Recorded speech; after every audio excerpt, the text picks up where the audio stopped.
Assalamualaikum warahmatullahi wabarakatuh dan salam hormat, salam sejahtera diucapkan kepada pelayar-pelayar podcast jam ke-11. Kali ini anda bersama saya sekali lagi dan juga sahabat saya Elviza. Dan Elviza, hari ini kita bersama-sama dengan yang berhormat Datuk Khairul Firdaus Akbar Khan, iaitu Timbalan Menteri Pelancongan Seni dan Budaya. Kita sebenarnya agak terharu ya, sebab ini rupanya podcast yang pertama kali beliau hadir di sini. Jadi mungkin kita nak tanya sikitlah, YB sihat? Alhamdulillah sihat. YB, baik. Mungkin kita banyak isu yang kita nak bincangkan pada hari ini, Elviza, mungkin berkenaan mengenai kementerian dan sebagainya. Mungkin untuk di permulaan ini, YB, saya nak tanyalah mengenai latar belakang sedikit. Kita tahu Datuk Firdaus Akbar Khan datang daripada keluarga politik yang cukup dikenali di negeri Sabah. Kita tahu bapa Datuk sendiri, iaitu Datuk Seri Akbar Khan, pernah menjadi ahli Parlimen Libaran dan juga setiausaha politik kepada Datuk Seri Syamuddin. Sejauh mana latar belakang ini membentuk identiti politik? Pertama sekali terima kasih kepada Jana dan juga Elviza kerana sudi menerima kehadiran saya pada petang ini. Sebenarnya saya tiada niat pun mau melibatkan diri dalam podcast. Kena paksa. Keadaan macam terpaksa dan dipaksa. Ya. Oleh sebab sedemikian saya pun adalah pada petang ini. Balik pada soalan Jana berkenaan dengan latar belakang saya. Untuk sesiapa mau mencuburi bidang politik, pertama ianya perlu ada minat. Minat untuk memastikan perkara yang telah dicuburi itu dapat dilakukan dengan baik. Dan sedikit sebanyak memang ada pengaruh daripada bapa saya. Saya masih ingat sejak kecil saya telah didedahkan dengan dunia politik. Mungkin disebabkan itulah minat saya terhadap dunia politik ini membuak-buak. Dan Alhamdulillah ini adalah kejayaan saya yang saya telah pilih. Dan apabila saya telah pilih ini sebagai satu kejayaan, saya harus lakukannya dengan terbaik. Baik, itu sebenarnya latar belakang sedikit saja. Kita sebenarnya Okey, terus soalan kedua. Sebenarnya banyak lagi kita nak tahu. Sabar YB. Dilahirkan dalam keluarga pemimpin UMNO. Adakah Datuk rasa apakah UMNO kini relevan di Sabah hingga kita tahu Datuk sendiri telah beralih platform pada hari ini? Ya, saya memang dibesarkan di dalam keluarga UMNO. Tapi sebelum kita terus ke dalam isu itu, kita perlu tahu juga sedikit latar belakang berkenaan dengan kewujudan UMNO di negeri Sabah. UMNO diwujudkan selepas Allahyarham Tun Mustafa, ketika itu adalah Presiden USNO, mengajak ke semua ahli-ahli USNO untuk bersama-sama dalam perjuangan UMNO. Dan kita harus sedar juga di Sabah ni politiknya sungguh dinamik. Apabila Allahyarham Tun Mustafa meninggal dunia, mungkin ramai yang tidak tahu beliau tidak meninggal dunia sewaktu menjadi ahli UMNO. Walaupun beliau yang membawa UMNO dan menjadi pengurusi UMNO negeri yang pertama, tapi disebabkan ada beberapa perkara yang beliau tidak dapat persetujui, akhirnya beliau meninggal luar daripada parti UMNO. Dan banyak juga sejarah telah menunjukkan pengasas UMNO sendiri, presiden-presiden UMNO yang sebenarnya apabila akhirnya karier politik, mereka sebenarnya bukan lagi ahli UMNO. Kenapa saya membangkitkan perkara ini, perlu kita lihat dan sedar apa segala platform yang kita mahu gunakan. Yang paling penting, adakah ianya mampu diterima oleh rakyat. Alhamdulillah kali ini kita dapat lihat perjalanan politik saya setakat ini masih lagi boleh diterima oleh pengundi di Parlimen Batu Sapi, dan perlu kita sedar tanggungjawab kita sebenarnya lebih kepada pengundi-pengundi yang telah memberikan amanah kepada kita. Baik. Elviza, mungkin ada apa-apa yang terbuku di hati pada tadi nak tanya? Bolehlah saya dengan Jana selang sikit ya. Kita tanya soalan pasal YB punya latar belakang. Kita tanya, kita nak kena start PRN Sabah lah YB.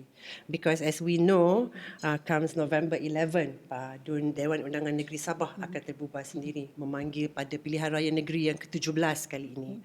So how prepared is your party GRS bersama plan Sabah Maju Jaya sejak tahun 2020, sekarang 2025? How prepared you and your party in facing this election? Pilihan raya negeri Sabah seperti yang diketahui umum perlu dilakukan dalam masa terdekat. Dan persiapan daripada parti yang saya dukungi ketiga ini ialah JRS. Sebagai parti kerajaan yang memerintah negeri Sabah, ianya menjadi lazim untuk kita mempertahankan kedudukan kita. Keduanya juga apa yang telah dilakukan oleh Parti JRS sewaktu menjadi kerajaan di negeri Sabah. Banyak perkara-perkara yang sebenarnya telah dilakukan. Kalau dari sudut pendidikan, kita telah memberikan banyak insentif dan juga bantuan kepada pelajar-pelajar yang kurang berkemampuan dan pelajar-pelajar yang cemerlang. Ianya kita boleh lihat melalui pelbagai insentif yang diwujudkan dan diperkenalkan sewaktu era pemerintahan JRS. Untuk saya ceritakan dengan lebih banyak masa yang saya perlukan. Tapi kalau kita rajin sikit untuk buat sedikit kajian, pastinya kita akan temui perkara-perkara yang saya sebutkan tadi. Keduanya juga tidak pernah dalam sejarah negeri Sabah, kerajaan negeri Sabah memberikan rumah secara percuma, iaitu rumah SMJ. Sebab utama kenapa kita memperkenalkan inisiatif sebegini, kerana kita tahu kebanyakan rakyat di negeri Sabah tidak mempunyai kemampuan untuk memiliki rumah sendiri. Dan ini adalah hasil usaha daripada Ketua Menteri kita sendiri melalui pendapatan daripada sektor minyak dan gas. Itu sebabnya duit yang kita dapat, pendapatan yang kita dapat, kita pulangkan kepada rakyat dengan mewujudkan rumah SMJ. Mana-mana keluarga yang kurang berkemampuan, yang mempunyai tapak ataupun mempunyai tanah ataupun mempunyai kawasan, mereka boleh mohon dan insya-Allah kita akan dapatkan sebuah rumah SMJ. Tapi okey, YB itu dari sudut perumahan. Kalau Itu kita, sajalah perkara-perkara yang saya boleh sampaikan dalam masa yang agak singkat ini. okey, tak apa. Ya, I understand.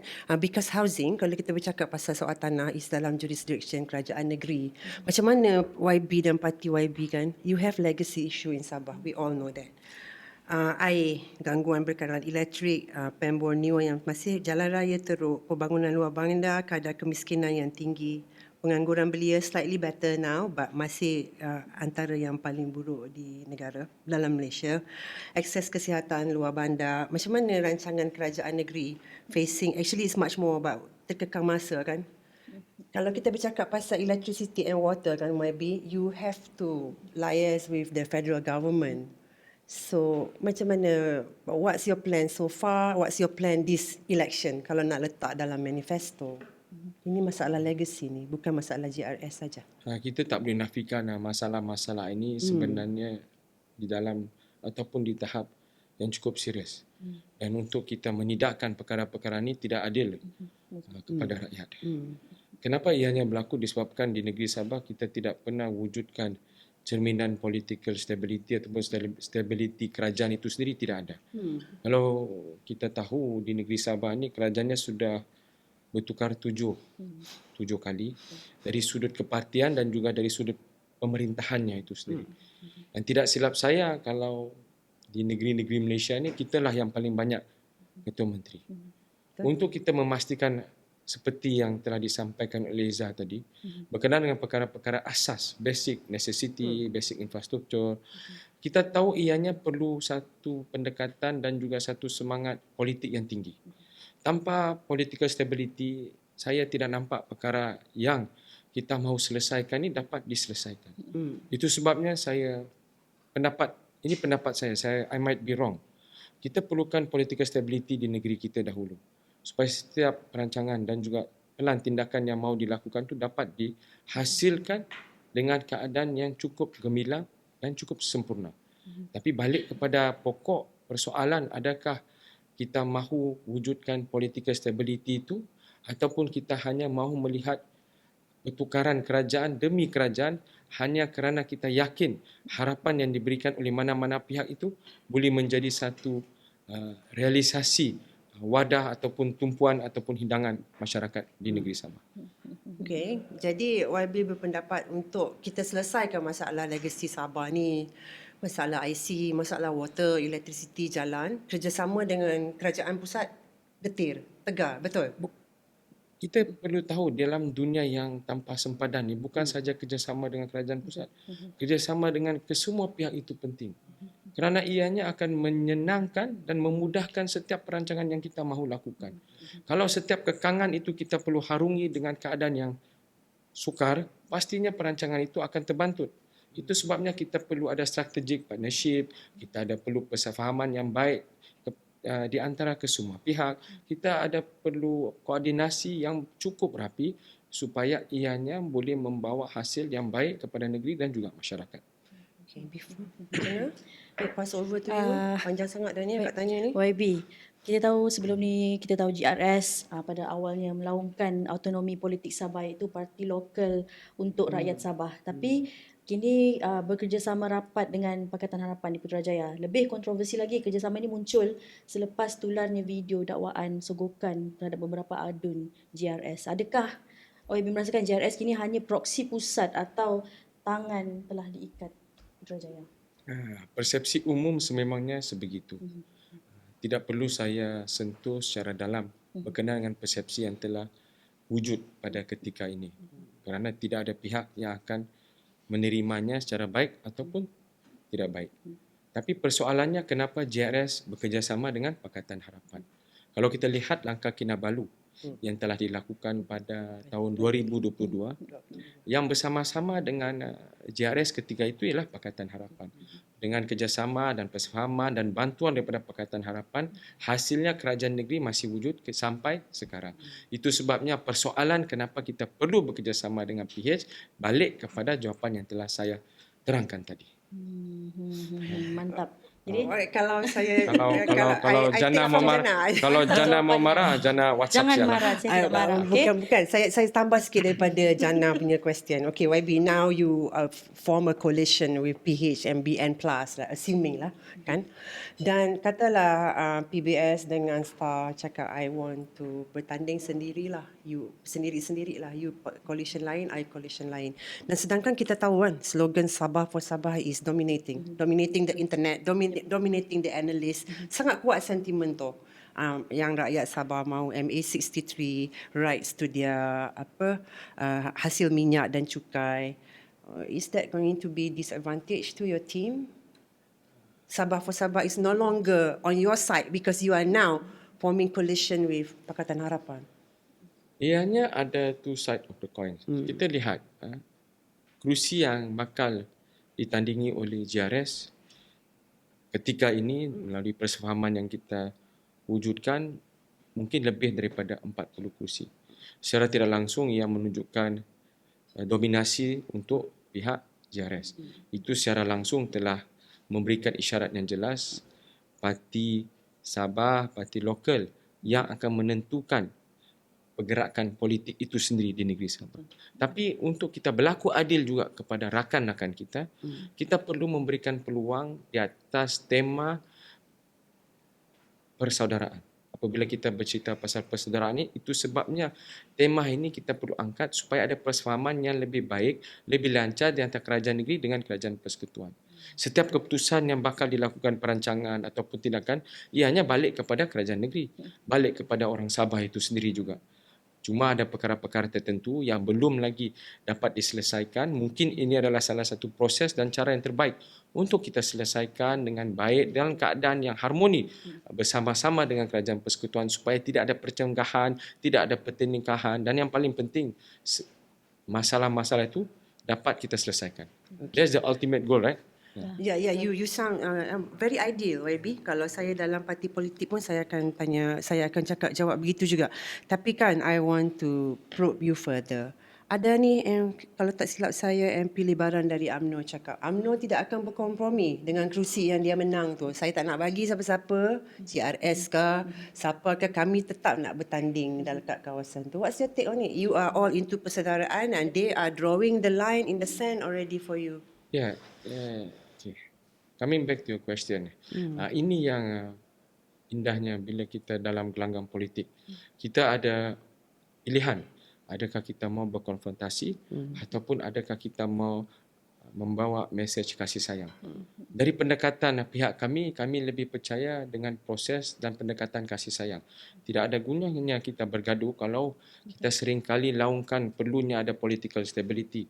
Kita perlu ada persefahaman secara umum dan secara nyata. bahawa setiap konfrontasi tidak membawa kebaikan. Tapi kalau kita dapat bawa mesej kasih sayang, kebaikan itu pasti muncul. Macam itulah. Faham. Oh, ya, Kasih jawapan sayang, dia. betul. Jawapan dia tak boleh penetrate dah, Jannah. Next. Lembut betul jawapan Jawapan dia. dia rapi. Mungkin kita ni, Liza, kita kena tukar Kita sikit tukar soalan, ke soalan. Kementerian Macam mana Muda. kamu provoke pun, itulah jawapan saya. Faham, kita faham. Bagus jawapan dia. Okay. Mungkin kita nak beralih sedikit. Kita tahu hanya beberapa bulan saja lagi kita akan memasuki Tahun Melaut Malaysia 2026. Maybe pandangan awam berbelah bagi. Ada yang puas hati dengan kempen, ada juga yang merasakan kempen ni tak cukup kuat dan seolah-olah ia hanya kempen pelancongan yang biasa-biasa je. Jadi mungkin boleh YB komen sedikit dari tema kempen sehinggalah kepada kesungguhan kementerian. Nampaknya agak suram. Malah ada juga lah, ada juga YB. kritikan yang nakal mengatakan Menteri Pelancongan hanya memfokuskan kepada pelancongan dari China saja. Apa komen? Kalau kita mahu berbicara tentang satu perkara, lebih baik kita lihat data. Dan data yang kita dapat lihat pada tahun ini peningkatan sehingga bulan Julai. Hampir 20 hingga 30% peningkatan daripada tahun lalu. Ini menunjukkan satu gambaran yang begitu indah dari sudut sektor pelancongan. Kenapa ianya berlaku? Ianya berlaku berdasarkan perancangan-perancangan yang telah dilakukan oleh pihak kementerian dan juga pihak Tourism Malaysia. Kedua-dua pihak ini kita perlu berikan kredit yang tinggi kerana mereka mampu melihat apakah sebenarnya cita rasa para pelancong ketika ini. Keduanya balik pada persoalan kononnya menteri di Kementerian Pelancongan Seni dan Budaya ini fokusnya lebih kepada negara China. Sebenarnya ianya secara semula jadi kerana negara China mempunyai pasaran yang besar. Namun apabila beliau banyak membuat gerakan di sana, banyak juga perkara-perkara di belakang tabir ataupun hayalah ramai yang beliau telah tunjukkan melalui misi jualannya ke negara-negara yang lain juga. Melalui perjumpaan dengan pemain-pemain industri, bukan saja di negara China tetapi negara-negara yang lain juga. Itu sebabnya influx ataupun kemasukan pelancong-pelancong daripada luar negara sana hampir kesemuanya dari sudut negara-negara yang saya sebutkan atau tak sebutkan tu ada peningkatan. Bukan saja di negara China tetapi negara India peningkatannya pun kita dapat lihat. Kita dapat lihat peningkatan daripada kedatangan pelancong-pelancong daripada benua Eropah, daripada negara Amerika Syarikat itu sendiri. Itu sebabnya perkara yang kita mahu bahaskan ni saya berdasarkan data. Dan data telah menunjukkan apa orang bilang? Peningkatan dan juga figure tu. Ya. Do you enjoy this portfolio atau YB rasa sekiranya berlaku cabinet reshuffle boleh menyinar lebih di kementerian Ini yang pun, lebih serius? Saya banyak pelajari perkara-perkara yang baru dan kementerian ini adalah satu kementerian yang cukup powerful kalau bagi saya kerana ianya melibatkan akar umbi sehingga ke pesada pentas antarabangsa dan ia memberikan saya banyak belajar lah. Banyak saya boleh terima, banyak saya boleh amati untuk kebaikan masyarakat dan juga untuk penggunaan saya sendiri. How does your portfolio di Motek ini translate into you reinforcing the support into your parliamentary constituency? Di kawasan saya, parlimen saya dikenali sebagai kawasan pesisiran pantai. So di sana kita saya telah usahakan supaya pesisiran pantai itu dapat kita maksimalkan penggunaannya untuk pelancongan. Dan serba sedikit alhamdulillah kita dapat lihat peningkatan banyak produk-produk baru yang telah kita perkenalkan terutama di kawasan saya. Namun ianya tidak boleh terhenti di sana. Perlu lagi kita lebarkan, perlu kita pergiatkan dan rancakkan. Saya tahu ada lagi kelemahan-kelemahan yang perlu kita perbaiki. Saya sendiri pun belum puas hati, tapi biarlah masa yang berbicara. Betul. Baik, masih lagi berkisar tentang kementerian kita nak korek lagi sedikit. Boleh. Sebabnya Time is not on our side, Jannah. ramai Okay. Sudah habis, terima ada kasih. sikit lagi YB. Belum. Ini pasal inap desa ni YB. Ramai penggiat pelancongan. kecil terutama pengusaha-pengusaha inap desa ni lah, dia orang rasa macam terpinggir dalam kempen ini. Jadi mereka rasa macam tak ada platform untuk mempromosikan perniagaan mereka kepada pelancong-pelancong asing. Bagaimana kementerian melihat isu ini? Ya, sedikit sebanyak saya setuju dengan pandangan Jannah. Industri inap desa ni sebenarnya memainkan peranan yang cukup penting dalam sektor pelancongan kerana ianya akan mencerminkan budaya kita, masyarakat kita dan juga keunikan yang ada di negara kita. Itu sebabnya kementerian insya-Allah pada tahun hadapan akan merangka dan melaksanakan beberapa perkara yang boleh membawa kebaikan dan kemakmuran kepada industri yang kita sebutkan tadi.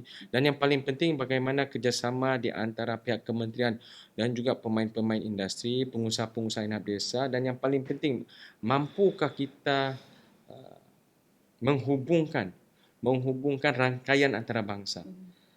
Bila saya sebut menghubungkan rangkaian antarabangsa ni supaya industri inap desa ni bukan saja dikenali di negara kita tapi luar daripada negara kita kerana banyak para pelancong selepas daripada COVID mereka mahukan pengalaman.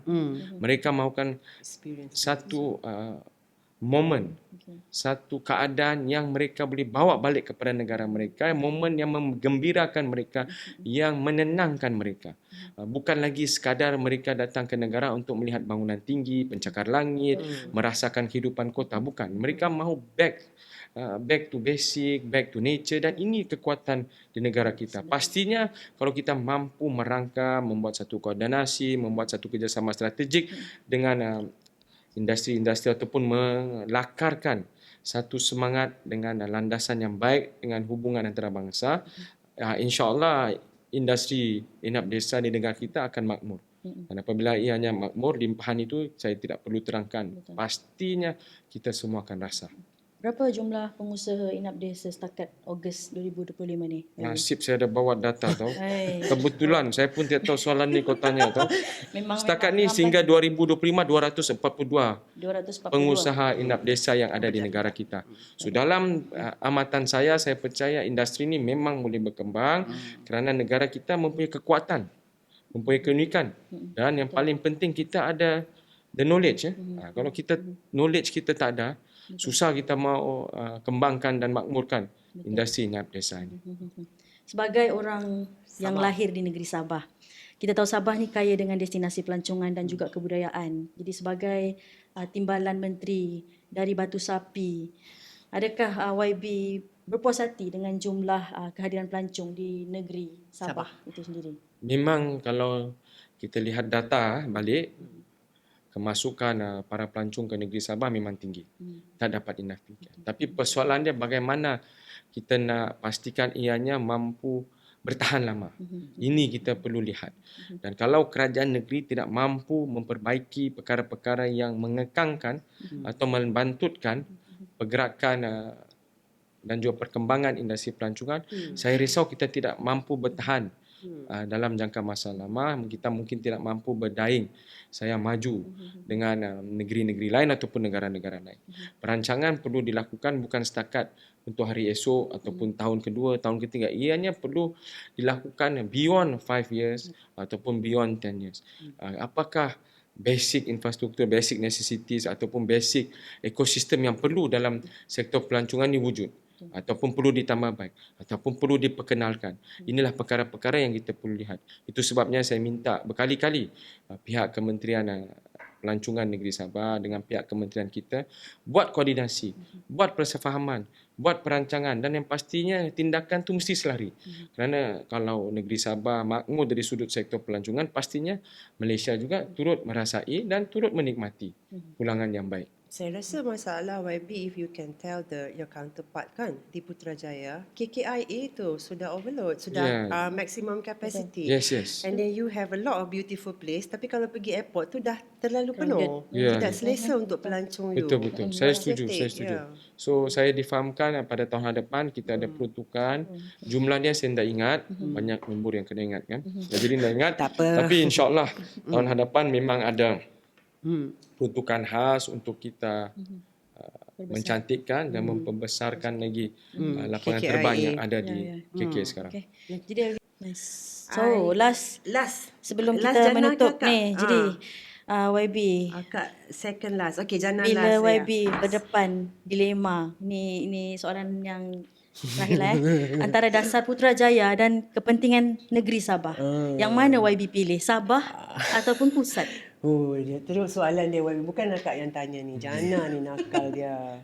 Dia macam bila kita tanya, kalau kita ada 3 anak kan, anak mana mana yang kita satu sayang, kau sayang? dan bunuh tu. Semuanya kita sayang dengan rata. Tak ada dilema antara negeri Sabah ataupun negara Malaysia. Ianya wujud dilema kalau kita tidak mempunyai objektif yang jelas. Tapi kalau kita mempunyai objektif dan niat jelas, tidak ada dilema yang perlu kita wujudkan. Okay? Akak ada satu soalan last. Last, okay. Okay, CNA Singapore kan YB about a few days ago. Dia tulis I tak ingat, so I check out ya. CNA in his post in the news posting said memberi amaran sekiranya, ini saya translate, jika parti dalam kerajaan perpaduan dalam semasa PRN Sabah seperti GRS BN bertembung sesama sendiri dalam PRN ke-17, kestabilan kerajaan pusat boleh terjejas. Sebagai part of the GRS government and Madani government, do you agree with this? And if you don't, would you go on your own or would you be with? Itulah ketika ini para pemain politik memerlukan kebijaksanaan dan kewarasan. Itu saja yang saya mampu sampaikan. Ringkas dan tepat. Takut bos ke? Tak boleh cakap takut Bukan, bos bukan. marah ke?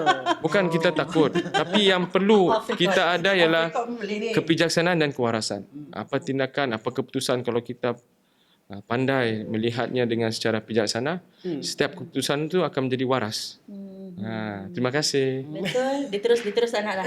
Dia terus tak nak. Okay, So baiklah, YB, terima kasih. sebelum saya tutupkan, jadi you tak bertanding lah PRN Sabah. Saya- You akan support dari belakang. Saya tidak bertanding ya. Ya. Saya akan support dari belakang. Okay. Politik di negeri Sabah volatile dan natijahnya tidak sama seperti kita orang Melaya berpolitik. Politik Jannah dan YB adalah berbeza. Tetapi petang ini, YB Timbalan Akbar Khan telah menjawab dalam kapasiti beliau sebagai Timbalan Menteri Motek dan juga Ahli Parlimen Batu Sapi. Apa pendapat saya, Jannah atau YB tidak penting. Yang penting 1.67 pengundi di PRN Sabah November 2025. Saya Elviza untuk jam ke-11. Yes, terima kasih. Assalamualaikum dan salam. Terima kasih.